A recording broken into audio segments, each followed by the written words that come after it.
Bonjour à toutes et à tous, heureuse de vous retrouver une nouvelle fois.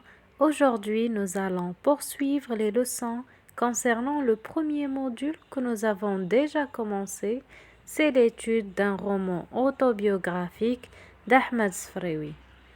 On démarre le premier chapitre. Dans le premier chapitre, nous allons découvrir les habitants de Dar Chouafa. On commence par le rez-de-chaussée. Il est réservé à la voyante qui s'appelle Kenza.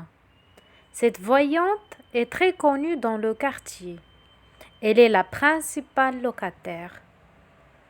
Dans le premier étage habite la famille de Driss L'Ouad. Sa femme s'appelle Rahma et leur fille Zineb. Cette dernière est âgée de 7 ans. Elle a presque le même âge que Sidi Mohamed. On passe au deuxième étage. C'est là où habite Sidi Mohamed avec sa famille qui se compose de son père, le Ma'alem Abdeslam, et sa mère, Lalla Zoubida. Cet étage est partagé avec une autre famille. C'est la famille de Fatma al-Bziouia et Ellal le jardinier.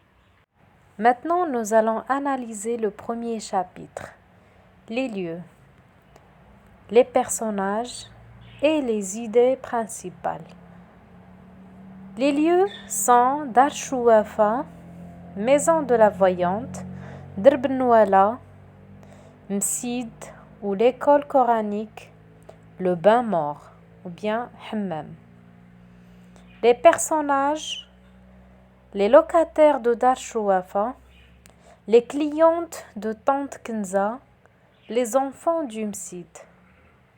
Les idées principales.